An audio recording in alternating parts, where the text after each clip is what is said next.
Nous ce soir comme grand témoin de cette crise, le docteur Jérôme Marty. Bonsoir docteur, merci d'être avec nous. D'abord, première question, plusieurs alertes sont donc en cours, on l'a vu en Ile-de-France, dans le Grand Est, en Corse, dans le public comme dans le privé, dans les EHPAD, sur l'ensemble du territoire. On a presque l'impression que la crise commence réellement maintenant. On rentre dans le dur, oui, c'est un fait, ça fait quelques semaines qu'on savait que cette vague arrivait. Elle est probablement plus importante encore que prévu, en tout cas sur la région de l'Est et sur la région parisienne. Et on sait combien nos consoeurs et nos confrères, en particulier en réanimation, donnent tout.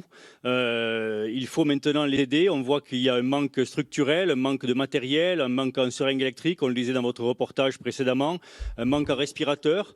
Le gouvernement, par le biais du Premier ministre et de notre ministre de la Santé, a eu ce soir un discours d'espoir.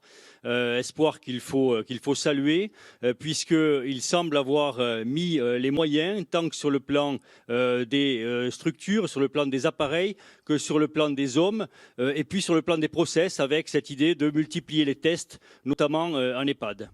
Docteur Marty, il y a un autre appel des médecins en direction des patients qui souffrent actuellement d'autres pathologies que celles du Covid-19.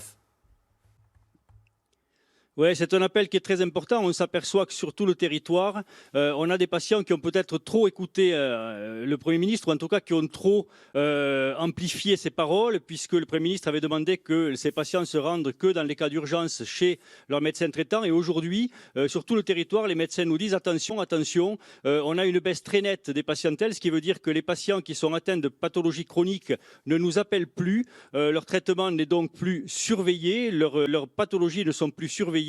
Et là, il y a un risque à terme de décompensation. Donc, on dit aux patients, appelez vos médecins traitants, ils vous connaissent, vous ne les dérangerez jamais quand vous les appelez. Appelez-les, qu'on puisse vous suivre, qu'il n'y ait pas de perte de chance et surtout que l'on ne retrouve pas des patients aux urgences dans quelques semaines, alors même que leur place n'y est pas, puisque celles-ci seront saturées par les patients Covid. Jérôme Marty, vous restez avec nous. Il y a beaucoup de questions ce soir, bien évidemment, des téléspectateurs. Autre point maintenant avec la pénurie de masques, notamment pour les acteurs principaux de cette épidémie. Question qui aura été l'un des tout premiers points de crispation de ces premières semaines. Ce débat aura toujours sa place après la crise, mais aujourd'hui, c'est un vaste pont aérien qui tente de répondre à ce déficit. Pont aérien entre la France et la Chine, notamment avec à la clé, au fil des semaines, 600 millions de protections respiratoires attendues. Un premier avion cargo doit donc décoller demain. Claire Colnet, Charles Ricot. Il y a encore un mois, c'était un scénario impensable. La France en mal de masques face à une pandémie d'une ampleur inédite. Des soignants, des pharmaciens qui se disent exposés sans protection suffisante. 10 masques qui me restent pour bosser. C'est vraiment du bidouillage qu'on fait. Comment en est-on arrivé là ? Début mars encore, le gouvernement écartait totalement tout risque de pénurie. Non, il n'y a pas de risque de pénurie. D'abord, pour les masques dits chirurgicaux, les bleus un peu plissés, en fait, on a des stocks d'État. La réserve d'État. Le gouvernement épuise 25 millions de masques pour livrer les pharmacies en urgence. 500 masques chirurgicaux, pas un de plus pour chaque officine. Problème, depuis plusieurs années, les stocks ont fondu. Il y en avait 1 milliard en 2011, plus que 117 millions au début de la crise. C'est loin d'être suffisant. Mi-mars, la question est clairement posée. Y a-t-il pénurie ? Le gouvernement concède des problèmes d'approvisionnement. Il y a eu récemment quelques difficultés logistiques, je le reconnais bien volontiers, mais depuis hier, nous avons des masques qui arrivent dans les pharmacies. Mais de nombreuses officines n'ont pas assez de masques pour approvisionner les soignants. Et d'autres professions en première ligne face au virus en demandent à leur tour. Employés de supermarchés, pompiers ou policiers. On est en guerre et on envoie les soignants et les flics comme de la chair à canon aujourd'hui. Et ça, c'est inacceptable. Pour calmer la polémique, le ministre de la Santé évoque des commandes massives à l'étranger. Nous avons d'ores et déjà signé plusieurs commandes pour plus de 250 millions de masques qui sont livrés progressivement. De nouvelles livraisons sont annoncées à partir de mercredi. Combien de masques, combien de professionnels seront-ils approvisionnés ? Ce soir, les représentants des pharmaciens disent ignorer quelle quantité ils vont recevoir. Merci. Alors, on va maintenant retrouver notre correspondant en Chine, Arnaud Méguet, qui est au cœur de cette crise depuis des semaines. C'est l'un des paradoxes du moment. La Chine, foyer originel de la crise sanitaire mondiale, qui est en pleine campagne de reconquête géopolitique, avec ses livraisons dans de nombreux pays européens. Arnaud, la Chine est utile, elle le sait, et elle sait exploiter ce statut de recours. Et quel retournement de situation. Bonsoir Laurent. En janvier dernier, c'est la France qui, à l'occasion du rapatriement des Français de Wuhan, a apporté discrètement de l'équipement pour les hôpitaux chinois débordés. Aujourd'hui, la Chine est quasiment guérie du Covid-19 et se veut un recours disposant de cette arme de poids, le masque. Masques et équipements médicaux qu'elle donne, la diplomatie du masque ou qu'elle vend en l'occurrence à la France. Il faut dire que la Chine dispose de 80% de la production mondiale. Le Made in China n'a donc pas disparu. Pékin veut redorer son image et se montrer au chevet d'une Europe et d'une France à leur tour malade. Elle le fera à grand renfort de publicité et de propagande, histoire de gommer son retard et son déni au premier mois de cette épidémie ici à Wuhan. Merci beaucoup Arnaud. C'est probablement la question clé pour la sortie de cette pandémie, celle qui concerne les tests. Et ici, à la différence des masques, le flou persiste à court et moyen terme. L'Organisation mondiale de la santé invite les pays à tester massivement la population. La France sera-t-elle capable d'y répondre? Alors, quelle est notre capacité pour faire face à ces demandes? Laboratoire, hôpital, drive-test, difficile de s'y retrouver. Où et comment se faire tester? Qui a droit aujourd'hui et qui n'a pas le droit aujourd'hui de se faire tester? Léopold Haudebert, Hugo Puffnet avec Lara Pékès pour toutes ces questions. Depuis jeudi, devant ce laboratoire niçois, les voitures se succèdent. Jean-Christophe Accardi teste des patients pour déterminer s'ils sont contaminés ou non par le coronavirus. Charlotte, alors je vais vous faire le prélèvement. C'est un test qui est rendu dans la journée, oui. C'est très très rapide, il faut 24 heures. Enfin, la technique, ça prend 4 heures pour pouvoir avoir le résultat au bout de 4 heures. Des structures de dépistage installées à la hâte se multiplient un peu partout en France. Elles sont réservées aux soignants et aux personnes vulnérables munies d'une ordonnance. Alors va-t-on vers une montée en puissance des tests? Oui, comme le détaille ce soir le ministre de la Santé, Olivier Véran. Nous sommes passés à 12 000 tests sur une journée comme aujourd'hui. Nous serons à 20, puis 25, puis 30 000 tests d'ici à une grosse semaine. Et enfin, nous atteindrons les 50 000 tests par jour par PCR d'ici la fin du mois d'avril. Mais ces tests sont-ils efficaces? Tout dépend de l'endroit où se trouve le virus dans le corps au moment du prélèvement. Ce coronavirus ne se retrouve pas forcément toujours au niveau des narines. Donc si on fait un test, on peut très bien avoir du virus plus profond au niveau des poumons, mais qui ne sera pas détecté au niveau du nez.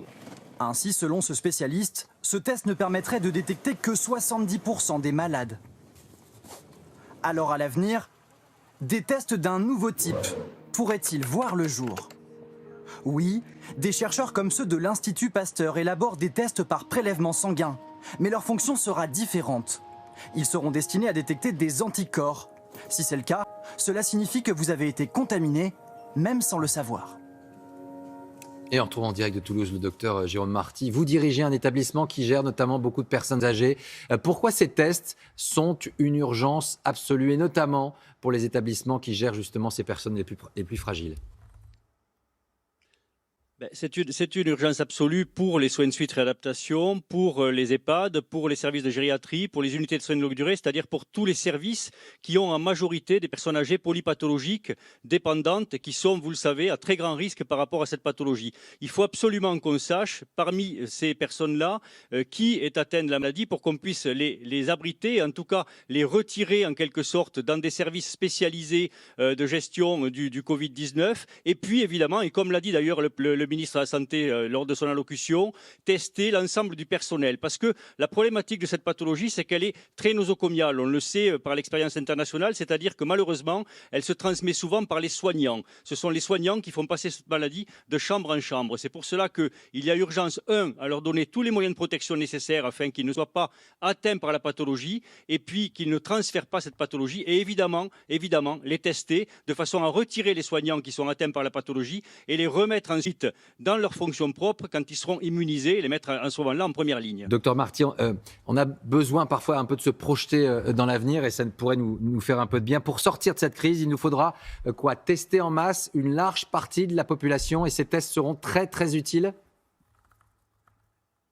Oui, la sortie du confinement ne pourra se concevoir qu'en testant l'ensemble de la population. Vous savez que le fait sournois de cette pathologie, c'est que beaucoup de formes sont asymptomatiques ou très peu symptomatiques. Ça veut dire que vous développez la maladie, vous ne le savez pas, Oui. vous en guérissez, vous ne le savez pas. Mais par contre, vous excrétez du virus et donc vous pouvez transmettre la maladie. Donc il faut impérativement qu'on arrive à tester l'ensemble de la population de façon à retirer encore une fois, tester, retirer les patients qui sont porteurs de la maladie et lever le confinement pour ceux qui ne sont pas porteurs de la maladie. On vous retrouve dans un instant. La médecine, ce n'est pas de l'espoir, ce sont des faits, des résultats concrets. Mais en cette période d'angoisse et de peur, quand un professeur de médecine affirme avoir obtenu des résultats de traitement, comme c'est le cas à Marseille, c'est une autre vague qui submerge l'opinion, qui se résume avec ces questions.